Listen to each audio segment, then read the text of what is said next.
مجھے پولیس کی افسانے بالا سے جو شکوہ تھا وہ اب شکوہ نہیں ہے۔ وہ مجھ سے بھرپور تعاون کر رہے ہیں اور تعاون کرنے کا بھی آگے تعاون کرنے کا بھی انہوں نے مجھ سے وعدہ کیا ہے۔ جہاں تک میرا الزام ہے کہ شارق کا ساز و سامان غائب ہے، وہ بالکل ایف آئی آر کا حصہ ہے۔ شارق کا سیف اب کھلی ہوئی تھی، شارق کے پیسے غائب تھے اور شارق کے تمام ڈاکیومنٹس غائب ہیں، وہ ایف آئی آر کا حصہ ہیں۔ اس کے اوپر میں زیادہ روشنی اس لیے نہیں ڈال سکتی کیونکہ it's a part of legal thing now, تو میں اپنی کسی بھی طرح اس کو ہاربر نہیں کر سکتی ایف آئی آر کو، اس لیے بالکل شارق کا سامان غائب ہے، وہ ایف آئی آر کا حصہ بن چکا ہوا ہے۔ اس کے اندر جو ڈیٹیلز ہیں وہ آپ دیکھ سکتے ہیں۔ جہاں تک رہ گئی شارق اور میری نجی زندگی کے متعلق جو لوگوں نے سوال کیے کہ میری اور شارق کی علیحدگی تھی، تو پہلی بات یہ ہے کہ میاں بیوی میں ناراضگی ضرور ہوتی ہے۔ میرا نہیں خیال کہ ایسا کوئی میاں بیوی ہو جس میں ناراضگی نہ ہوئی ہو، اور اگر میری اور شارق کے اختلافات اتنے زیادہ تھے تو میں اس عزت کے ساتھ اس کو اپنے آبائی گھر سے رخصت نہ کرتی۔ اس کو جس عزت کے ساتھ وہ مجھے بیاہنے آیا تھا، اسی عزت کے ساتھ میں نے اس گھر سے اس کو رخصت کیا۔ اس کے بعد تو کوئی دوسری بات رہ ہی نہیں جاتی کہ میری اور شارق کی نجی زندگی کیا تھی۔ میری اور شارق کی نجی زندگی بہت اچھی تھی۔ اور جہاں تک قرۃ العین صاحبہ نے ان کو بچانے کی کوشش کی، تو یہ بالکل بات درست نہیں۔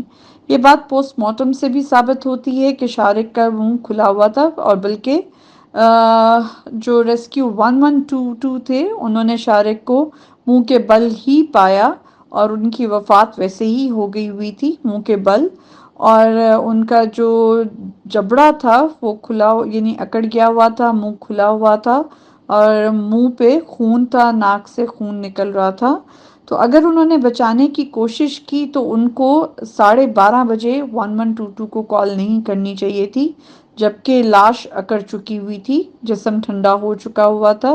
قرۃ العین صاحبہ بہت کچھ اور کاموں میں مصروف تھیں، اس کے اوپر میں روشنی نہیں ڈالنا چاہتی، لیکن آپ کو ایونچولی دنیا کے سامنے آ ہی جائے گا کہ وہ بہت کچھ سمیٹنے میں بہت مصروف تھیں۔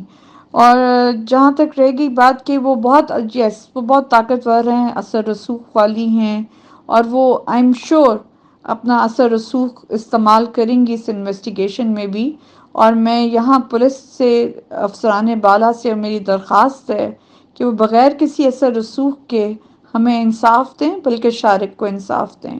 شارق بہت بہترین آفیسر تھا۔ یہ پاکستان پولیس سروسز کا بہت بڑا لاس ہے کہ ان سے ایک بہت شاندار، بہت قابل آفسر ان سے چن گیا۔ میرے سے تو میرا خامد اور میری بیٹی سے تو باپ چھنا، لیکن پولیس سے بھی بہت بہترین آفیسر ان سے چھین لیا گیا۔ تو فی الحال تو میں یہی اپنا موقف دینا چاہتی ہوں کہ یہ وچ ہنٹ اس کو نہ سمجھا جائے کہ یہ ایف آئی آر ایک وچ ہنٹ ہے، میں کسی بدلے کے اوپر ایک بیوی، ایک داشتہ کی کہانی نہ سمجھی جائے، یہ شارق پہ ہونے والی ظلم کو ہی سمجھا جائے، جو اس کو جس طرح قتل کیا گیا ہے، اور وہ اپنے فوت ہونے سے پہلے اپنی ڈائنگ ڈکلیریشن دے چکا ہے۔